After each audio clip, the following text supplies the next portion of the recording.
Hello everyone. आज हम बात करने वाले हैं एक ऐसे क्वेश्चन की जो जेई 2021 में आया था 24 फेब। और हम इस पर्टिकुलर क्वेश्चन की ही क्यों बात कर रहे हैं, बिकॉज ये क्वेश्चन का जो आंसर दिया गया था दैट वाज रॉन्ग। और जो एनटीए ने आंसर दिया था वो भी रॉन्ग था। कोचिंग्स ने जो आंसर दिया था, मोस्टली कोचिंग्स ने जो आंसर दिया था वो भी रॉन्ग था। तो बेसिकली ये क्वेश्चन बोनस होना चाहिए था, बोनस नहीं दिया गया था। और उस वजह से हम इस क्वेश्चन को डिस्कस कर रहे हैं, देखेंगे कि एनटीए ने क्या आंसर दिया था और इसका करेक्ट आंसर क्या होना चाहिए। Let's discuss this. क्वेश्चन में क्या बोला है, if the least and largest real values of alpha for which this equation, एक कॉम्प्लेक्स नंबर वाले का इक्वेशन दिया हुआ है, हैज अ सॉल्यूशन और पी एंड क्यू, मतलब अल्फा के मैक्सिमम और मिनिमम वैल्यू निकालने हैं अपने को। And then you to put in this expression 4 times P square plus Q square. तो समझते हैं इस क्वेश्चन को हम कैसे सॉल्व कर सकते हैं। तो मेरे पास एक इक्वेशन दिया हुआ है, उसको पहले हम लिख लेते हैं। The equation is like this, Z plus alpha times mod of Z minus one plus 2 iota equals to 0। ठीक है, तो पहला पॉइंट, अगर इसको हमें सॉल्व करना है तो we can simply put Z equals to X plus iota Y. वहाँ से हम एक्स और वाई वैल्यूज निकाल सकते हैं by comparing the real part and imaginary part with 0। ठीक है, ये एक मेथड है। दूसरा मेथड क्या है, हम कॉन्जुगेट लेके इन दोनों इक्वेशंस को ऐड कर सकते हैं। मैं कॉन्जुगेट वाले मेथड से कर रहा हूँ। अगर मैं इस इक्वेशन का कॉन्जुगेट ले लूँ पूरे इक्वेशन का, तो मुझे मिलेगा Z bar plus alpha into mod of Z minus one minus 2 iota equals to 0। तो इस तरीके से हमें हमारे पास दो इक्वेशन आते हैं, this is equation number 1, this is equation number 2। अब यहाँ से मुझे अल्फा निकालना है, मेरा टारगेट ये है। तो अगर मैं इन दोनों इक्वेशंस को ऐड कर दूँ तो मुझे क्या मिलेगा, Z plus Z bar plus 2 alpha into mod of Z minus one equals to 0। और यहाँ से सिंपली मैं बोल सकता हूँ alpha is negative of 1/2 times Z plus Z bar upon Z minus one का मॉड्यूलस। अब देखिए, हमें ये पता होना चाहिए कि Z plus Z bar by two जो होता है वो रियल पार्ट ऑफ जेड होता है। मतलब बेसिकली मैं Z plus Z bar by to की जगह पे एक्स को रिप्लेस कर सकता हूँ। और नीचे जो क्वांटिटी है that is distance of Z from 1,0, basically magnitude of this. ठीक है, आई होप ये समझ में आया होगा। नाउ अल्फा का हमें मैक्सिमम और मिनिमम वैल्यू निकालना है जो कि पी और क्यू होगा। लेकिन मैक्सिमम और मिनिमम वैल्यू निकालने के लिए जो अल्फा का जो फंक्शन आया है वो दो वेरिएबल में है, और हमें एक ही वेरिएबल में उसको कन्वर्ट करना होगा जिससे हम आसानी से मैक्सिमम और मिनिमम वैल्यू निकाल सकें।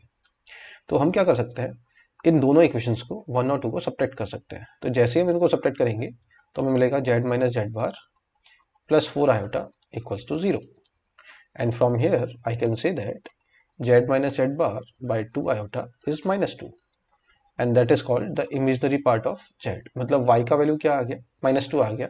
तो हमारा जो अल्फा का एक्सप्रेशन है वो यहाँ से एक वन वेरिएबल एक्सप्रेशन बन गया, -x upon x minus one का होल स्क्वायर प्लस -2 का स्क्वायर करेंगे तो 4। अब हमें फाइनली ये जो एक्सप्रेशन है इसका मैक्सिमम और मिनिमम वैल्यू बताना है। ठीक है, अब इसके बाद इस पॉइंट के बाद ही मोस्टली कोचिंग्स ने गलती की आंसर बनाने में। देखते हैं क्या गलती की। तो इस पॉइंट के बाद क्या हुआ कि 90% लोगों ने इस एक्सप्रेशन को क्रॉस मल्टीप्लाई किया, दोनों साइड स्क्वायर किया, एक्स में बनाया क्वाड्रेटिक, एक्स रियल है तो डायरेक्ट कर दिया D greater than equal to 0। But D greater than equal to 0 won't be the sufficient condition here, because alpha अगर पॉजिटिव होगा तो इक्वेशन से साफ साफ दिख रहा है कि एक्स को नेगेटिव होना पड़ेगा, और अगर एक्स पॉजिटिव हुआ तो साफ साफ दिख रहा है कि अल्फा को पॉजिटिव होना पड़ेगा। लेकिन वहां पे क्या किया उन्होंने, D greater than equal to 0 सारे रियल नंबर्स के लिए कर दिया, और वहां से कुछ अल्फा के वैल्यूज आ गए नेगेटिव से पॉजिटिव तक। बट वो मेथड इज रॉन्ग, उस मेथड से गलत आंसर आएगा। तो सही आंसर हम कैसे ला सकते हैं एक जल्दी वे में, वो मैं समझाता हूँ। तो हम क्या कर सकते हैं, हम इस एक्सप्रेशन का एक ग्राफ बना सकते हैं, और ग्राफ प्लॉट करके हम इसका मैक्सिमम और मिनिमम वैल्यू फाइंड कर सकते हैं। तो समझते हैं ग्राफ कैसे बनेगा। पहले हम एफ एक्स लिख लेते हैं, इस एक्सप्रेशन को एफ एक्स अज्यूम कर लेते हैं। F X equals to minus X upon under root of X minus one का होल स्क्वायर प्लस 4। ठीक है, अब ग्राफ बनाने के मैं कुछ पॉइंट्स बता रहा हूँ जिनको आप नोट डाउन कर सकते हैं, जो हमेशा काम आएंगे। पहला पॉइंट, सबसे पहला पॉइंट ये है कि हम कुछ standard values of X and Y put करेंगे इस एक्सप्रेशन में। जैसे मान लो मैंने एक्स को 0 पुट किया, तो एफ ऑफ 0 कितना आ रहा है वो हम समझेंगे। एक्स को 0 रखने से वाई का वैल्यू 0 आ रहा है, ठीक है। सिमिलरली अगर आप वाई का वैल्यू 0 रखते हो तो एक्स का वैल्यू भी 0 आएगा। दूसरी बात, अगर हम x को इन्फाइनाइट टेंड कराते हैं तो लिमिटिंग वैल्यू क्या आ रहा है इस एक्सप्रेशन का, मतलब हमें लिमिट निकालना होगा x टेंडिंग टू इन्फिनिटी पे। तो limit x tending to infinity minus X upon under root of X square minus 2x plus 5, उसको मैंने एक्सपेंड कर लिया। अब इसका लिमिट निकालने के लिए हम अंडर रूट से एक्स स्क्वायर को बाहर निकालेंगे, बिकॉज ये इन्फिनिटी बाई इन्फिनिटी फॉर्म है, तो इसको हमें सॉल्व करना होगा limit x tending to infinity से। सो माइनस एक्स, अगर मैं x को बाहर निकालता हूँ तो अंदर बचेगा हमारे पास 1 minus 2/x plus 5/x square. ये दोनों पार्ट कैंसिल हो जाएंगे, x टेंडिंग टू इन्फिनिटी पे ये आ जाएगा -1। सिमिलरली तीसरी बात, हमें पुट करना पड़ेगा x tending to minus infinity. तो देखते हैं x tending to minus infinity पे लिमिट क्या आएगा। वैसे आप गैस कर सकते हैं कि क्या होने वाला है इधर। Limit x tending to minus infinity पे माइनस एक्स ऊपर रहेगा। जब मैं इस एक्सप्रेशन में से एक्स स्क्वायर बाहर निकालने वाला हूँ तो x बाहर नहीं आएगा, तो माइनस एक्स बाहर आएगा। क्यों? क्योंकि अंडर रूट से पॉजिटिव क्वांटिटी ही बाहर आने वाली है, और पॉजिटिव बनाने के लिए सिंस x इज नेगेटिव तो एक नेगेटिव एक्स्ट्रा अप्लाई करना पड़ेगा। तो आ जाएगा हमारे पास 1 minus 2/x plus 5/x square. और जैसे ही मैं x को माइनस इन्फिनिटी पुट करता हूँ तो ये 1 को टेंड करेगा।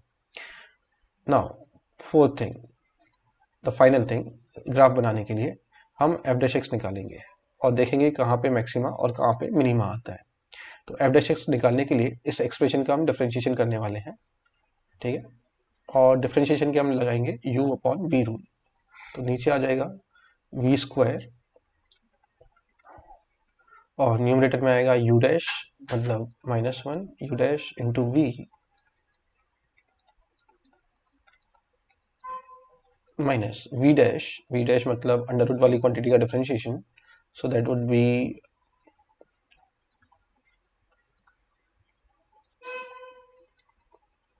Into u that is -x। जब इसको हम सॉल्व करते हैं तो फाइनली हमें ये हमारा एफ डैश एक्स आ रहा है, मतलब क्रिटिकल पॉइंट क्या है हमारा x equals to 5। Now let's try to draw the graph. हमने सारे ऑब्जर्वेशंस देख लिए हैं, अब ग्राफ बना लेते हैं अपन।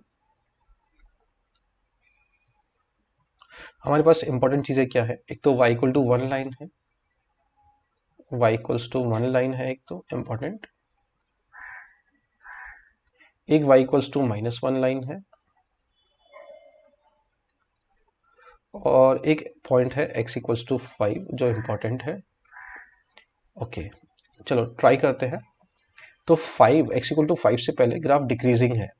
अगर आप देखो तो माइनस इन्फिनिट पे 1 को टेंड कर रहा है वैल्यू, और उसके बाद ग्राफ क्या है, डिक्रीजिंग है और डिक्रीज करता जाएगा। 0 पे वैल्यू 0 है और 5 पे मिनिमम वैल्यू आएगी। तो पहले एक बार चेक करें कि 5 पे वैल्यू क्या आ रही है। एफ ऑफ 5 कितना आ रहा है, एफ ऑफ 5 आ रहा है -5 बाय √20, दैट इज -√5/2। तो -√5/2 -1 से तो छोटा ही है, तो ये और नीचे जाएगा तो मिनिमा आ गया। उसके बाद ग्राफ इंक्रीजिंग है, x -5 पॉजिटिव हो जाएगा उसके बाद, तो ग्राफ इंक्रीजिंग है और वो ऐसे जाके ऐसा जाता जाएगा। तो हो क्या रहा है कि x इक्वल टू 5 पे क्या आ रहा है हमारे पास, मिनिमा आ रहा है। अब यहाँ से ग्राफ से देख के हम बोल सकते हैं कि इस ग्राफ का मिनिमम और मैक्सिमम वैल्यू क्या है। तो हम बोल सकते हैं कि f(x) का जो रेंज आया that belongs to the minimum value we got is what, -√5/2, so close bracket -√5/2। लेकिन अगर आप मैक्सिमम वैल्यू देखें तो 1 को टेंड कर रहा है, 1 को अचीव नहीं कर रहा है, मतलब ओपन ब्रैकेट 1 इसका मैक्सिमम वैल्यू आ जाएगा, राइट। तो ये इसका रेंज होना चाहिए, मतलब ये अल्फा का रेंज होना चाहिए, राइट। लेकिन उन्होंने क्या किया, मोस्टली कोचिंग्स ने क्या किया, डायरेक्टली d ग्रेटर देन 0 किया, क्वाड्रेटिक बनाने के बाद क्रॉस मल्टीप्लाई किया यहाँ पे, ठीक है, d ग्रेटर देन 0 किया और अल्फा का वहाँ से रूट आते हैं -√5/2 से +√5/2 तक। That is obviously wrong, because इन्होंने बाकी कंडीशंस को कंसीडर नहीं किया। हमें हमेशा द ओरिजिनल इक्वेशन, उस पर फोकस करना होता है। जैसे ही हम स्क्वायर करते हैं तो चीज़ें खराब हो जाती हैं सारी। तो इसलिए मैंने यहाँ पे स्क्वायर किए बिना मैंने ग्राफ बनाया और ओरिजिनल इक्वेशन को मेंटेन किया है। यहाँ पे आप देख सकते हैं। और तो इसलिए क्या हो जाएगा, the question should be bonus, और होना चाहिए था बेसिकली, लेकिन अब कुछ हम कर नहीं सकते। So this was my idea behind this. I hope you have liked this video. Thank you.